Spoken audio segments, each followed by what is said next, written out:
Les trois petits cochons.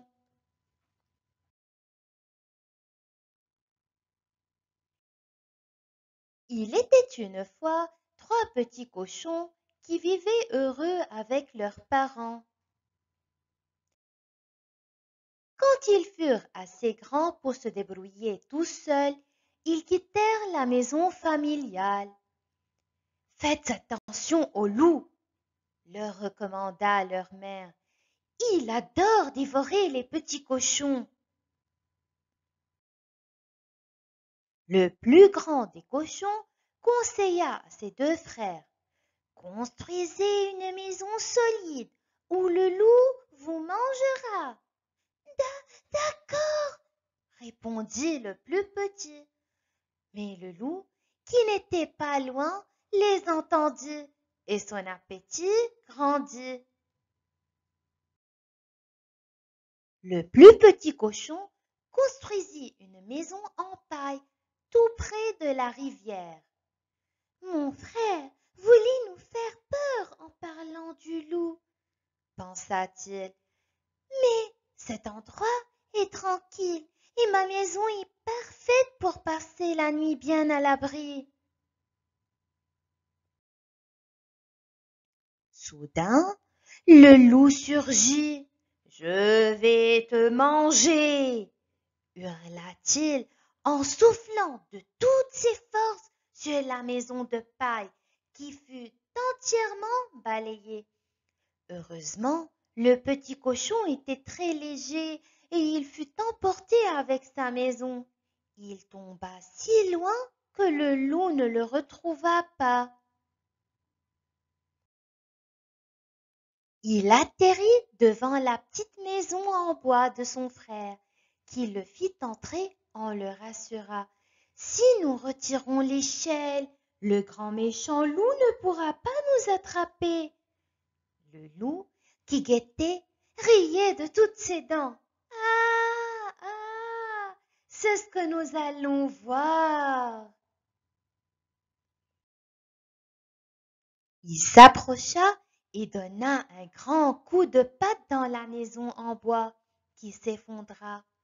Mais où sont-ils passés? Je ne les vois pas, gémit-il. Les deux cochons étaient si petits qu'ils avaient réussi à se cacher, l'un sous un pot de fleurs, l'autre derrière la porte. Décidément, même une maison en bois n'était pas sûre. Les deux petits cochons s'enfuirent à toutes jambes. Ils grimpèrent tout en haut de la colline où leur grand frère avait construit une jolie maison en briques. Ouvre-nous vite, le loup nous poursuit, crièrent-ils. Il n'y a plus de danger, déclara le plus grand des cochons en les faisant entrer. Installez-vous confortablement, je vais mettre de la musique. Sa maison était très accueillante. Pourtant, avec le loup qui rôdait dans les parages, il n'était pas facile de se détendre. Et s'il soufflait sur la maison? Demanda le plus petit cochon en tremblant de peur. Et s'il enfonçait la porte? Demanda l'autre, pas plus rassuré. Il peut souffler et cogner autant qu'il veut, répondit leur grand frère en riant. Les murs sont en briques. De toute façon, le loup était essoufflé. Vous entendez les coups qu'il donne avec ses pattes? Pleurnicha le plus petit cochon. Il va tout casser. Les briques sont assemblées avec du ciment, lui expliqua le plus grand. Le loup aura plein de bosses, mais les murs résisteront. Mais le loup était affamé car il avait déjà sauté un repas et il n'était pas décidé à abandonner. La maison en briques n'était pas très haute et d'un bond, le loup atterrit sur le toit. il se glissa dans la cheminée. Salivant d'avance, le loup demanda: Comment préférez-vous être mangé, bouilli ou rôti? Alors, le plus grand des trois petits cochons eut une idée. Il alluma un grand feu.